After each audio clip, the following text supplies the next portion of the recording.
Vamos lá. Imagina a cena. Em 1938, Napoleão Hill, um autor que já era super famoso, escreve o seu livro mais chocante. Tão polêmico que a própria família escondeu o manuscrito por mais de 70 anos. E a promessa do livro? Nada menos que uma entrevista exclusiva com o próprio diabo. Mas calma aí. Para a gente entender essa obra, primeiro a gente precisa sacar uma coisa fundamental. Para Napoleão Hill, o diabo não era uma figura de chifres e tridente, sabe? Era, na verdade, uma metáfora para aquela energia negativa, aquele medo, a dúvida, tudo aquilo que sabotava a nossa mente e impedia a gente de chegar onde queria. E para entender de onde veio essa ideia toda, a gente tem que voltar bastante no tempo. Lá para 1908, um jovem jornalista super ambicioso, chamado Napoleão Hill, consegue uma entrevista com ninguém menos que o homem mais rico do mundo na época, o magnata do aço, Andrew Carnegie. E esse encontro mudou tudo. No meio da conversa, o Carnegie fez uma proposta para o Hill que, vamos combinar, soava como uma completa loucura. Ele desafiou o jovem a dedicar os próximos 20 anos da vida dele sem receber um centavo por isso para descobrir e organizar uma filosofia do sucesso. O plano: entrevistar as pessoas mais bem-sucedidas do mundo e também as que fracassaram. Era uma escolha, né? Entre a segurança de uma vida normal e um propósito gigantesco. E o ponto de partida que o Carnegie deu foi, no mínimo, surpreendente. O Hill deveria começar analisando a vida de mais de 25 mil pessoas consideradas fracassadas. A ideia era entender primeiro o que não se deve fazer. Só depois disso, depois de aprender com os erros dos outros, é que ele iria para o outro lado da moeda. Ele iria extrair a sabedoria de mais de 500 dos maiores nomes da época. Gente como Thomas Edison, Henry Ford, Theodore Roosevelt, só fera. E o mais incrível é que o Carnegie fez uma espécie de previsão. Ele disse para o Hill que no final dessa jornada toda ele descobriria uma força oculta, uma coisa que ele chamou de o outro eu, que só aparece em momentos de crise extrema. Sabe, quando a gente é empurrado até o nosso limite. Pois bem, o Hill topou o desafio. Só que, nos anos seguintes, ele meio que se perdeu no caminho. Ele começou a correr atrás de grana, pulando de um negócio para o outro, e ele ganhava muito dinheiro, sim, mas por dentro sentia um vazio, uma insatisfação enorme. Aqui a gente começa a ver um padrão muito claro, né? O cara era uma máquina de criar negócios de sucesso, mas era só o dinheiro começar a entrar que ele ficava infeliz e largava tudo.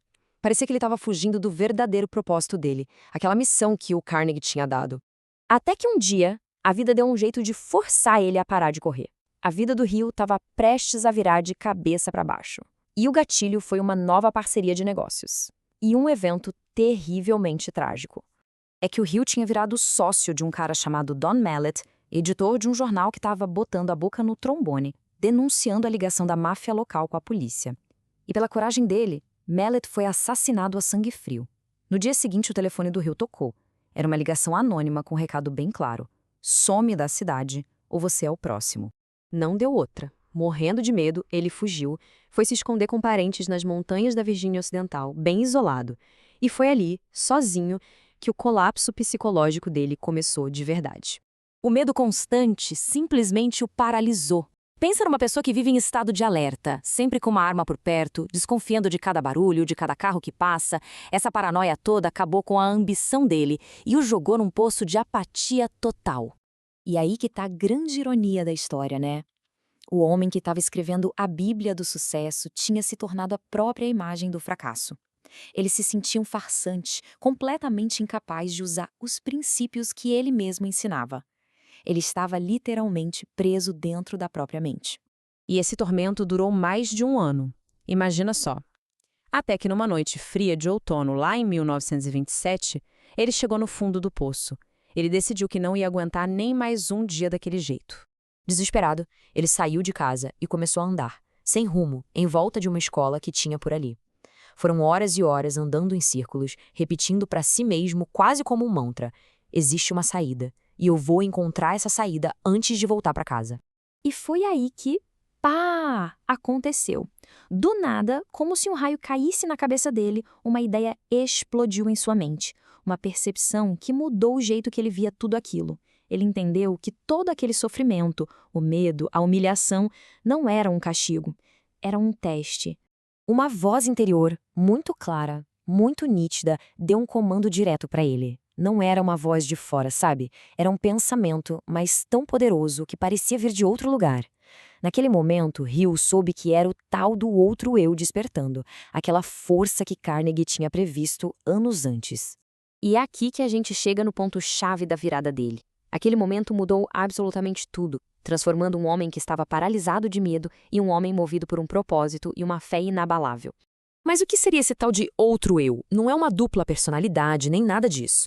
É descrito mais como uma consciência mais profunda, sabe? Uma conexão com uma sabedoria muito maior que todos nós temos, mas que, na maioria das vezes, a gente só consegue acessar quando a vida nos leva ao nosso limite.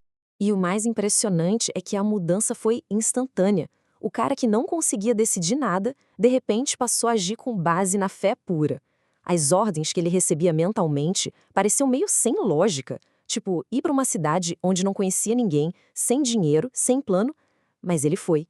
Ele seguiu cada passo sem hesitar, confiando totalmente nessa nova orientação. Era isso. Aceitar e confiar nesse outro eu foi a peça que faltava no quebra-cabeça dele. Foi a alma da filosofia que ele estava construindo. Foi a força que permitiu que ele vencesse o medo e finalmente cumprisse a missão da vida dele, o que resultou em livros clássicos como Pense e Enriqueça, e, claro, no polêmico Mais Esperto que o Diabo. Essa jornada extraordinária do Hill acaba deixando uma pergunta no ar, né? A história dele sugere que, dentro de cada um de nós, existe um poder adormecido, só esperando uma crise para aparecer. A questão, então, não é se esse poder existe, mas o que seria preciso acontecer para que ele desperte.